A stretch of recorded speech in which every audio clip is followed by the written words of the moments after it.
कंजूस और साधु की कहानी। गांव अमीर नगर में एक बहुत ही बड़ा कंजूस रहता था। उसी कंजूसी का यह आलम था कि देख खाना खाने बैठता तो अपना दरवाज़ा इसलिए बंद कर लेता ताकि कहीं उसे खाते समय कोई आ गया तो उसे भी खाना खिलाना न पड़ जाए। दुर्भाग्यवश एक दिन जिस समय वो खाना खाने के लिए बैठा तो दरवाज़ा बंद करना भूल गया। अभी वह कंजूस खाना खाने के लिए बैठा ही था कि तभी एक साधु भिक्षा मांगने आ गया। उसने कहा, बेटा भगवान के नाम पर एक रोटी तो दे दो। कंजूस तुरंत खाना छोड़कर उठा। उसने साधु को वहाँ से टालने की कोशिश की, मगर साधु अड़ियल था। वह वहीं खड़ा रहा। साधु को टलता न देख कंजूस ने सोचा, यह साधु तो बड़ा अड़ियल है, इसे तो कुछ देकर ही टालना होगा। उसने आधी रोटी साधु को देनी चाहिए, मगर साधु ने आधी रोटी लेने से मना कर दिया और कहा, मैं तो पूरी एक रोटी ही लूँगा। लेकिन कंजूस ने उसे पूरी रोटी नहीं दी और साधु ने आधी रोटी नहीं पकड़ी। फिर वह कंजूस खाना खाकर अपने काम पर चला गया। शाम को जब वह लौटकर अपने घर पर आया तो उसने साधु को अपने दरवाजे पर ही बैठा पाया। तब उस कंजूस ने साधु की अड़िकता देखकर उसे पूरी एक रोटी देनी चाहिए। लो बाबा, तुम पूरी एक रोटी ही लो, अब एक नहीं, मुझे 2 रोटी चाहिए, क्योंकि अब खाने का दूसरा समय आ गया है।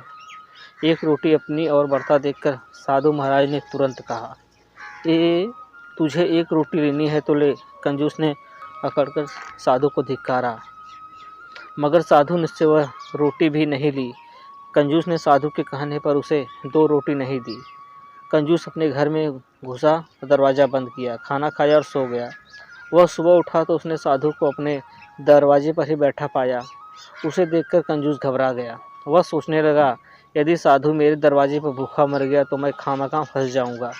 तब उसने साधु को 2 रोटियां देनी चाहिए, मगर फिर साधु ने कहा, अब तो खाने का तीसरा समय आ गया है, अब मुझे 3 रोटियां चाहिए।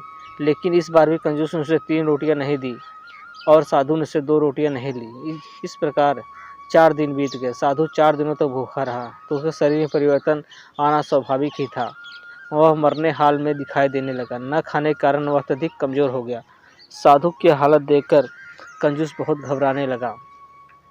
फिर उसने साधु के सामने हाथ जोड़कर कहा, महाराज, आपको जितनी भी रोटियां चाहिए ले लीजिए, मगर आप यहाँ से चले जाइए। साधु महाराज बोले, बच्चे, अब रोटी से काम नहीं चलेगा। अब तो मैं यहाँ से तभी हटूँगा जब तुम मेरे साथ मिलकर एक कुआं खुदवाओगे। साधु महाराज की यह बात सुनकर कंजूस का दम खुशक हो गया। वह बोला, यह आप क्या कह रहे हैं महाराज, मैं कुआं नहीं खुदवा सकता। अच्छा फिर ठीक है, मैं भी यहाँ से नहीं हटूँगा। साधु की बात सुनकर कंजूस ने सुनी अवश्य थी, लेकिन वह उसकी बात को टालकर अपने काम पर चला गया। मगर फिर उसकी बुद्धि रह रहकर साधु की ओर जा रही थी। उसका मन काम में नहीं लग रहा था और फिर वह बीच में ही अपना काम छोड़कर चला आया। साधु को वहीं पाकर उसने कहा, महाराज, मुझे तुम्हारी शर्त मंजूर है, अब तो तुम रोटी खा लो।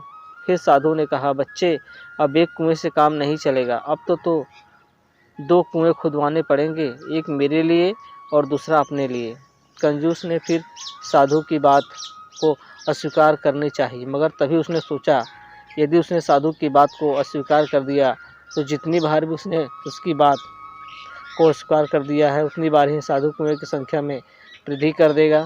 नहीं, मुझे हाँ कर देनी चाहिए। फिर उसने 2 कुएं खुदवाने के लिए साधु से हाँ कर ली और कुछ दिन बाद दोनों को कुएं तैयार हो गए।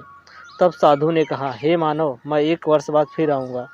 तब यदि मेरे कुएं का पानी तुम्हारे कुएं के पानी से कम रहा तो मैं तीसरा कुआं खुदवा लूँगा। इतना कहकर वह साधु वहाँ से चला गया। उसके जाने के बाद कंजूस ने सोचा, साधु जिद्दी किस्म का व्यक्ति है, मुझे एक काम करना चाहिए। मैं अपना कुआं खुला छोड़ देता हूँ और साधु के कुएं को बंद कर देता हूँ। लोग मेरे कुएं से पानी निकालेंगे और साधु का कुआं सुरक्षित रहेगा। इससे निश्चित ही मेरे कुएं का पानी कम होगा और साधु के कुएं का पानी ज्यों का त्यों बना रहेगा। फिर कंजूस ने ऐसा ही किया। उसने अपने कुआं खुला छोड़कर साधु महाराज का कुआं ढक दिया। 1 वर्ष बाद साधु अपने कहे अनुसार पुनः आया। साधु को देखते ही कंजूस ने गर्व से कहा, महाराज, आप अपने और मेरे कुएं का पानी नाप लीजिए, मेरे कुएं में आपके कुएं से पानी कम है। साधु कंजूस साथ कुएं के पास गया, बोला तुम नापो। फिर कंजूस ने दोनों कुओं का पानी नापा। नापते ही वे हड़बड़ा गया। उसने साधु की शर्त याद आ गई। उसने कहा, महाराज आप मुझसे कैसी भी कसम ले लें, मैंने आपके कुएं से किसी को भी पानी लेने भरने नहीं दिया है, जबकि मैंने अपने कुएं को लोगों को पानी भरने के लिए खुला छोड़ दिया था। लोग मेरे ही कुएं से पानी भर कर ले जाते थे, मगर फिर भी मेरे कुएं में पानी ज़्यादा कैसे हो गया, यह मेरी समझ में नहीं आया।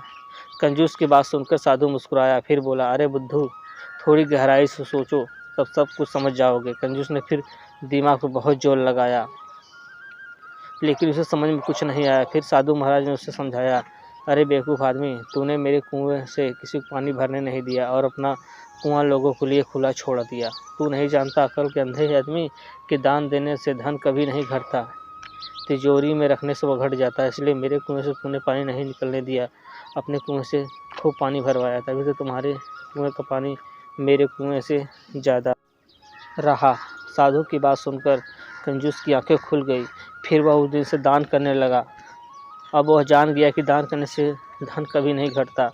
शिक्षा, कंजूसी एक हद तक तो ठीक होती है, परंतु वह ज़्यादा पड़ जाए तो हानिकारक सिद्ध होती है। दान देने में तो किसी प्रकार कंजूसी नहीं बरतनी चाहिए। बड़े बड़े ग्रंथों में लिखा है कि दान देने से धन में वृद्धि होती है। अतः मनुष्य को ऐसा होना चाहिए कि वह दान देता रहे। दान देने से ईश्वर प्रसन्न होते हैं।